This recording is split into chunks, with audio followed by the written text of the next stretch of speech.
Hello అండి. అందరికీ నమస్కారం. ఈరోజు మళ్ళీ ఒక మంచి కథతో మీ ముందుకొచ్చేసాను. కథ పేరు 'అహం'. ఈ కథని రచించిన వారు యశోదా కైలాస్ పులుగుర్త. ఇంకా కథ మొదలుపెట్టేస్తున్నానండి. ఏమిటి పవిత్ర, ఇంత చెబుతున్నా నీ మొండి వైఖరిని వదలవా? కళ్యాణ్ మాటలకు రోషంగా అతని వైపు చూస్తూ, మీకు నా మొండి వైఖరి మాత్రమే కనిపిస్తోంది. మీ దృష్టిలో నేను మొండిదాన్ని ఒప్పుకుంటాను. కానీ నా ఈ మొండితనానికి కారణం మీ అమ్మగారేగా. 5 సంవత్సరాల క్రితం మీ అమ్మగారే కదా మనల్ని విడికాపురం పెట్టుకోమని ఇంట్లో నుండి తరిమివేశారు. తరిమివేయడం ఏమిటి పవిత్ర, అలా మాట్లాడకు. లేకపోతే ఏమిటండి, అప్పట్నుండి వేరే ఉంటూ 2 ఏళ్ల మన శ్రీజని డే కేర్‌లో దింపుకుని ఆఫీస్‌కి వెళ్తూ ఎంత కష్టపడేదాన్నో చూసి కూడా మీరు ఇలా మాట్లాడడం ఏమైనా అర్థముందా? అప్పుడేదో జరిగిపోయింది. ఇప్పుడు అమ్మా నాన్నగారు తమంతట తామే అంటున్నారు, కళ్యాణ్ నీ దగ్గరకు వచ్చి ఉంటాం. పవిత్ర ఆఫీస్‌కి వెళ్ళిపోతే బాబీగాడిని మేం చూసుకుంటామని. అంత అవసరం ఏమీ లేదని చెప్పండి వాళ్ళకి. ఇంకా కాదు, కూడదు అంటే పిల్లల్ని తీసుకొని నేను మా అమ్మగారింటికి వెళ్ళిపోతాను. మీరు మీ పేరెంట్స్‌తో హాయిగా ఉండొచ్చు. అప్పుడు మీ అమ్మగారు మనల్ని వెళ్ళిపొమ్మన్నట్లే ఇప్పుడు మీరు నన్ను పిల్లల్ని వెళ్ళిపొమ్మంటున్నారనుకుంటూ వెళ్ళిపోతాను. పదవే శ్రీలు అంటూ చేతిలో ఉన్న 4 నెలల బాబు కూతురుతో పుట్టింటికి వెళ్ళిపోవడానికి ఆయత్తమైంది పవిత్ర. పవిత్ర మాటలకు కళ్యాణ్ ముఖం చిన్నబోయింది. అదేమిటి పవిత్ర, అలా మాట్లాడుతున్నావు? నువ్వు మీ అమ్మగారింట్లో, నేను మా అమ్మ నాన్నలతో ఉండటం ఏమిటి? ఈ చిన్న విషయానికే మన బంధానికి అడ్డుగోడలు వేసుకుందామంటావా? తండ్రి అలా మాట్లాడుతుంటే 7 ఏళ్ల కూతురు శ్రీజ కళ్ళు పెద్దవి చేసుకొని తండ్రి వైపే చూస్తోంది. నిన్నటి నుండి ఇంట్లో ఇదే పరిస్థితి. మనం అమ్మమ్మ వాళ్ళింటికి వెళ్ళిపోదామే శ్రీజ అంటూ తల్లి తనతో అంటూండటం, తండ్రి అమ్మను బతిమాలటం చూస్తూనే ఉంది. మా అమ్మ నాన్నగారు మనతో కలిసి ఉండాలని నీ దగ్గరకు వచ్చేస్తామురా కళ్యాణ్ అంటుంటే వద్దని ఎలా చెప్పగలను పవిత్ర? ఇంటికి పెద్ద కోడలుగా వాళ్ళని చూసుకోవలసిన బాధ్యత నాకు లేదా? చెప్పు. ఏం, మీ పెద్దన్నయ్య దగ్గర మీ అమ్మా నాన్న ఉండటం లేదా? పవిత్ర నుండి సమాధానం లేదు. కళ్యాణ్‌కి చాలా భయంగా ఉంది. పవిత్ర పిల్లలను తీసుకొని వెళ్ళిపోతుందేమోనని. చాలా పట్టుదల పవిత్రకి. విషయం తెలిస్తే అమ్మా నాన్నగారు ఎంత బాధపడతారు? మా గురించి మీ సంసారంలో కలతలేమిటిరా అంటూ అమ్మ ఏడ్చేస్తుంది. ఈ వయసులో తాము వాళ్ళని క్షోభ పెట్టినట్లు కాదా? అయినా పవిత్రకేమిటి అంత అహం? సంసారం అన్నాక ఏవో సమస్యలు వస్తూనే ఉంటాయి. ఎప్పుడో ఏదో జరిగిందని ఇంకా దాన్నే పట్టుకుని వేలాటమేమిటి? మూర్ఖత్వం కాకపోతే. 8 సంవత్సరాల క్రితం కొత్తగా పెళ్ళయి అత్తవారింటికి వచ్చిన పవిత్ర అత్తవారింట్లో తను కోరుకున్న ప్రైవసీ లేదని గ్రహించింది. మామగారు, కాలేజీ చదువులు చదువుతున్న 2 ఆడపడుచులు, మరిది, వచ్చిపోయే బంధువులతో ఇల్లు ఎప్పుడూ హడావిడిగా ఉండేది.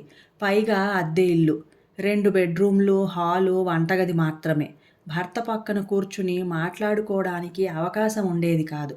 రాత్రివేళ ఇద్దరూ కలిసి కబుర్లు చెప్పుకుంటూ భోజనం చేయాలనిపించేది పవిత్రకి. పగలంతా ఇద్దరికీ ఆఫీస్లో గడిచిపోయినా సాయంత్రం ఇంటికి వచ్చాక భర్తతో ఏకాంత సమయాన్ని కోరుకునేది. తమ బెడ్రూంలోకి వచ్చి హాయిగా రిలాక్స్ అవుదామనుకుంటుంటే మరిది అక్కడ చదువుకుంటూ కనిపించేవాడు. రాత్రి 10ంటికి కానీ ఇల్లు సద్దుమణిగేది కాదు. శని ఆదివారాలు తలుపులేసుకుని పడుకుంటే అత్తగారు, చూడు పవిత్ర, పెళ్ళి కాని పిల్లలున్నారు ఇంట్లో. అలా మీరు తలుపులు బిడాయించుకుని పడుకోవడం బాగుండదు. నువ్వు రెస్ట్ తీసుకోవాలనుకుంటే హాల్లోనో మరో గదిలోనో పడుకోమని చెప్పేసరికి తనకి తల కొట్టేసినట్లుగా అనిపించేది. శని ఆదివారాలు సాయంత్రం పూట ఏదైనా మూవీకి కానీ పార్క్కి కానీ వెళ్దామంటే ఇంట్లో చెల్లాయిలుండగా మనం షికార్లకి వెళ్ళడం ఏమిటని కొట్టిపారేసేవాడు కళ్యాణ్. చిన్న చిన్న అసంతృప్తులు, సర్దుబాట్ల మధ్య పెద్దది శ్రీజ పుట్టడం జరిగిపోయింది. డెలివరీ అయిన 6 నెలల తరువాత పుట్టింటి నుండి శ్రీజను ఎత్తుకుని అత్తవారింటికి వచ్చింది పవిత్ర. తను ఆఫీస్‌కి వెళ్ళిపోతే శ్రీజను అత్తగారు చూసుకునేవారు. ఇంట్లో వంటంతా ఆమె చేసేవారు. ఆడపడుచులు మరిది కాలేజీ చదువులకు వెళ్ళిపోయేవారు. మామగారు గవర్నమెంట్ హై స్కూల్లో సైన్స్ టీచర్. ఆయన స్కూల్‌కి వెళ్ళిపోయేవారు. ఆడపడుచులు ఇంట్లో ఉన్న కాసేపు తల్లి పోరు పెడుతుంటే ఏదో కాస్త పనిలో సాయం చేసినా చదువుకోవాల్సినవెన్నో ఉన్నాయనో, పరీక్షలు ఉన్నాయనో చెప్పి పనిని తప్పించుకోవడానికి చూసేవారు. మనవరాలి రాకతో అత్తగారికి పని ఎక్కువయింది. ఒకరోజు అత్తగారు తనతో, "చూడమ్మా, నువ్వు కాస్త పెందరాలే లేవడం అలవాటు చేసుకో. పొద్దుటే వేళకి అందరికీ గబగబా లంచ్ బాక్సులు రెడీ చేయడం, టిఫిన్‌లు రెడీ చేయడం నా వల్ల కావటం లేదు. అదివరకటి ఓపిక సన్నగిల్లింది. నువ్వు తొందరగా లేచి నాకు వంట పనిలో కాస్త సాయం చేస్తే బావుంటుంది. అలాగే పాపాయికి స్నానం అవి కూడా నువ్వు ఆఫీస్‌కి వెళ్ళేలోపు కానిచ్చేయ్" అంటూ చెప్పేసరికి పవిత్రకు అహం అడ్డొచ్చేది. ప్రతీదీ భర్తకు ఫిర్యాదు చేస్తున్నట్లు చెప్పేది. పొద్దుట్నుండి సాయంత్రం వరకు ఆఫీస్ పని చేసి వచ్చి అలసిపోయి నిద్రపోతుంటే పెందరాలే లేచి వంట పని చేయమంటున్నారు మీ అమ్మగారు. పొద్దుటే శ్రీజకు స్నానం చేయించడం నాకెలా కుదురుతుందంటూ ఎగిరిపడేది అతని మీద. కళ్యాణ్ అటు తల్లికి చెప్పలేక, ఇటు భార్యకు చెప్పుకోలేక నలిగిపోయాడు. ఫలితం పవిత్ర, కళ్యాణ్ మధ్య మౌనం రాజ్యమేలసాగింది. పవిత్ర ఆఫీస్ నుండి రాగానే కూతురు శ్రీజతో తమ బెడ్రూంలోకి వెళ్ళిపోయి తలుపులేసుకునేది. అత్తగారితో మాట్లాడటం గానీ, ఆడపడుచులతో సరదాగా గడపడం గానీ చేసేది కాదు. పరిస్థితిని అర్థం చేసుకున్న అత్తగారే ఒకరోజు కళ్యాణ్‌తో విడికాపురం పెట్టుకోండంటూ చెప్పేసింది. అదే విషయాన్ని ఇప్పుడు గుర్తు చేస్తూ, "మీ అమ్మగారే కదా మనల్ని విడిగా వెళ్ళిపొమ్మన్నారంటూ" పవిత్ర ఇప్పుడు తనని దెప్పుతోంది. నిజానికి కళ్యాణ్ తల్లి కృష్ణవేణి చెడ్డదేమీ కాదు. చిన్న చిన్న గొడవలే చిలికి చిలికి గాలివానలైతే బంధుత్వాలు తెగిపోతాయేమోనని భయపడిపోయే మనిషి. కోడలు కోరుకున్న స్వేచ్ఛ, సదుపాయము తమింట్లో లేవని గ్రహించిన ఆమె పవిత్ర మనస్తత్వం తన ఆడపిల్లలపైన ఎలాంటి ప్రభావం చూపుతుందోనని భయపడింది. రేపు తన కూతుళ్లకు పెళ్ళిళ్ళయి అత్తవారింటికి వెళితే వాళ్ళు అత్తమామలతో సఖ్యతగా ఉండాలని కోరుకునే వ్యక్తి ఆమె. కొన్నాళ్ళు వేరే కాపురం ఉంటే అభిమానాలు పెరిగి దగ్గరవుతామన్న ఆశతో ఆ రకంగా వాళ్ళని వేరే కాపురం పెట్టుకోమని సలహా ఇచ్చిందే గాని మరే చెడు ఆలోచన లేదామెకి. ఈ 5-6 సంవత్సరాలలో ఆడపడుచులకు పెళ్ళిళ్ళైపోయాయి. మరిదికి నాగ్పూర్‌లో ఉద్యోగం వచ్చింది. మామగారు కూడా రిటైర్ అయిపోయారు. ఆడపడుచుల పెళ్ళిళ్ళు, మరిది చదువు అన్నీ కళ్యాణ్ తండ్రి రాఘవరావు గారే చూసుకున్నారు. కళ్యాణ్ ఆర్థికంగా సహాయం చేస్తానన్నా వద్దన్నారు. పైగా కళ్యాణ్, "నాన్నగారు, నేను పవిత్ర కలిసి లోన్ తీసుకుని ఇల్లు కట్టుకోవాలనుకుంటున్నాం. ఒక 200 గజాల స్థలం కొనాలని చూస్తుంటే స్థలాల రేట్లు మేము కొనాలనుకున్న బడ్జెట్‌లో దొరకడం లేదు" అని చెప్తే, ఆయనెప్పుడో కొన్న మంచి ఏరియాలో ఉన్న స్థలాన్ని కళ్యాణ్‌కిచ్చేసి ఇల్లు కట్టుకోమన్నారు.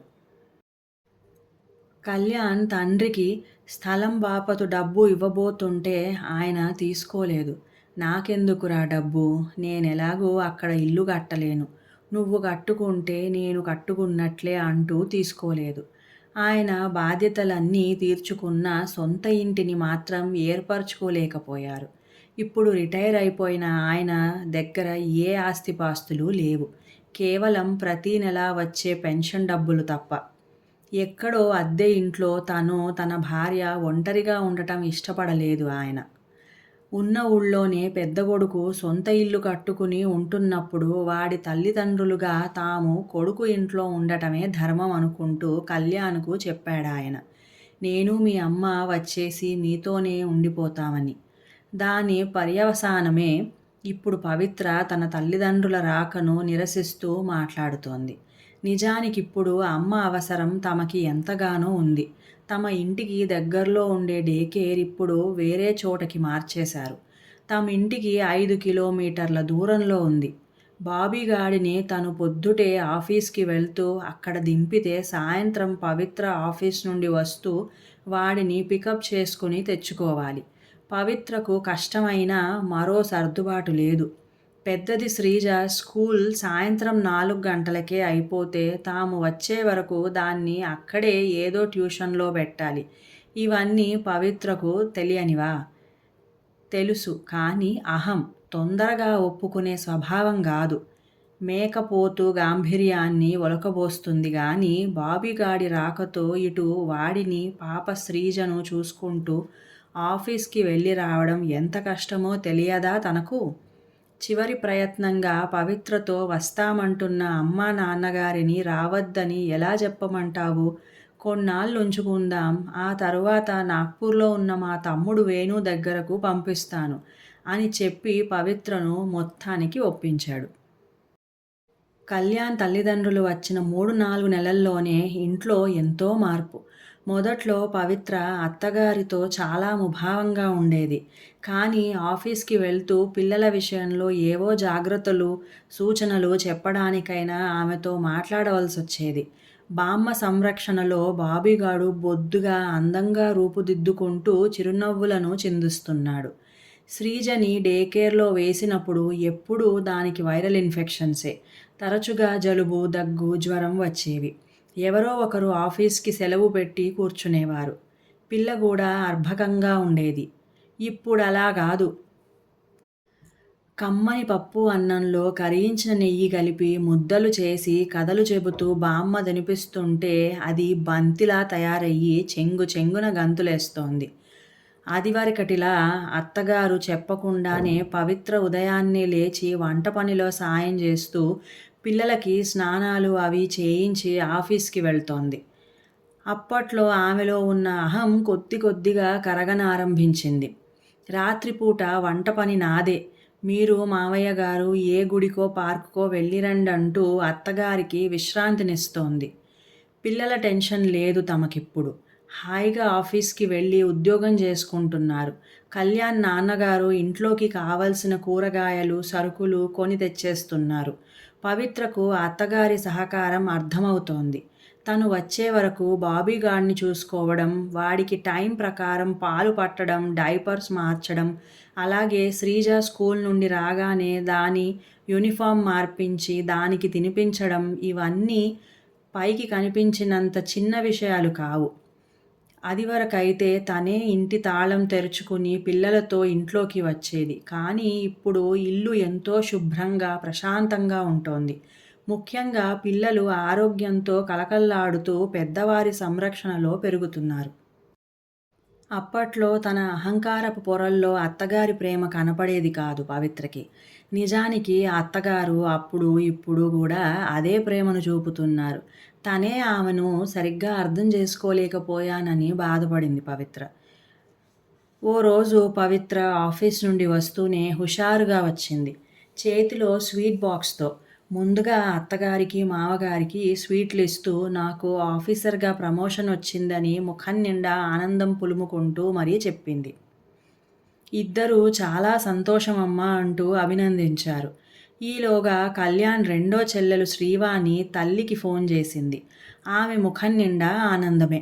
పవిత్రతో నీకు ప్రమోషన్ రావడమే ఆనందం అనుకుంటుంటే మీ చిన్నాడు పడుచు వాణికి 3వ నెల అని డాక్టర్ కన్ఫర్మ్ చేసిందిట. ఈరోజు అన్నీ శుభవార్తలే. మనసు ఆనందంతో పొంగిపోతోందమ్మా అంటూ కోడలి వైపు ఆప్యాయంగా చూస్తూ అంది. ఓ అవునా అత్తయ్య గారు, నిజంగానే పెద్ద శుభవార్త. అయితే ఈ ఆదివారం వెళ్ళి మనం వాణిని మన ఇంటికి తీసుకొచ్చి కొన్ని రోజులు ఉంచుకుందామంటూ చెప్పేసరికి కోడలి అభిమానానికి ఆమె హృదయం అర్థమైంది. పవిత్ర హృదయం మంచిదే. ఏదో చిన్నతనం. అప్పట్లో తనే సరిగా కోడల్ని అర్థం చేసుకోలేదు. పవిత్రకు అహంకారం అని పొరబడ్డా అనుకుంటూ ఆమె మనసులో చాలా బాధపడింది. 1 గంట తరువాత పెద్దాడపడుచు శ్రీవల్లి నుండి ఫోన్ వచ్చింది. వావ్ వదినా, you are genius. Officer promotion వచ్చినందుకు కంగ్రాట్స్. Thank you Valli. జీనియస్నేమీ కాదులే నేను. 3 సార్లు డింకీ కొట్టిన తర్వాత వచ్చిన ప్రమోషన్. అలా అనకు వదినా. ఇల్లు, పిల్లలు, సంసార బాధ్యతలలో ఉన్న మనలాంటి లేడీస్కు ఎప్పుడు వచ్చినా ఫస్ట్ టైం అని వచ్చినట్లే ఫీల్ అవ్వాలి. ఇంతకీ మా వదిన ఆఫీసర్ అయినందుకు ఈ ఆడపడుచుకి ఏమి గిఫ్ట్ ఇస్తుందో నాటక ఫక్కీలో అంది. ఈ ఆదివారం వచ్చేయి వల్లి, వాణిని కూడా తీసుకొస్తున్నాము. మీ ఇద్దరికీ మీకు నచ్చిన చీరలు కొనిపెడతాను. అబ్బా! మా వదిన ఎంత మంచిదో అంటూ శ్రీవల్లి చిలిపిగా మాట్లాడుతుంటే పవిత్ర ముసిముసి నవ్వులు నవ్వసాగింది. ఆ రోజు రాత్రి అయితే మేడం గారి దగ్గర నేను చాలా జాగ్రత్తగా ఉండాలేమో అంటూ ఆట పట్టిస్తున్న కళ్యాణ్ వైపు ప్రేమగా చూస్తూ, నా ఈ ప్రమోషన్‌కి కారణం అత్తయ్య గారే. 4 సంవత్సరాల నుండి నేను నా కెరీర్ మీద సరిగ్గా ఫోకస్ చేయలేకపోయాను. అదీ కాక శ్రీజ ఎప్పుడూ సిక్ అవుతుండేది. నేను ఎక్కువ సెలవు తీసుకున్న కారణంగా నా పెర్ఫార్మెన్స్ అప్రైజల్‌కి పూర్ రేటింగ్ పడేది. అందుకే ప్రమోషన్‌కి డ్రాప్ అవుతున్నాను. కానీ అత్తయ్య గారు, మామయ్య గారు ఇక్కడకు వచ్చిన ఈ సంవత్సర కాలంలో ఒక్కరోజు కూడా నేను లీవ్ తీసుకోకుండా ఆఫీస్‌కి వెళ్ళి వస్తున్నాను. అత్తయ్య గారితో ఏదో మాటల సందర్భంలో ప్రమోషన్ విషయం చెబితే, "నువ్వు ఈసారి బాగా ప్రిపేర్ అవ్వు. ఆఫీస్‌కి సెలవు పెట్టకు. పిల్లల్ని నేను చూసుకుంటానని" చెబుతూ ఎంతో సహకరించారు అని చెబుతున్న పవిత్ర వైపు ఆశ్చర్యానందాలతో చూశాడు కళ్యాణ్. మనిషి తనలోని అహంకారాన్ని తగ్గించుకుంటే అందరూ అభిమానిస్తారు. కుటుంబ సభ్యుల ప్రేమకు పాత్రులవుతారన్న విషయం పవిత్ర విషయంలో నిజమయ్యేసరికి అతని హృదయం భార్య పట్ల అనురాగంతో నిండిపోయింది. ఇంకా కథ సమాప్తం. ఈ కథ మీకు నచ్చినట్లయితే ప్లీజ్ లైక్ చేయండి, షేర్ చేయండి, మంచి కామెంట్ పెట్టండి, అలాగే సబ్స్క్రైబ్ చేయండి. ఇంకా సెలవు.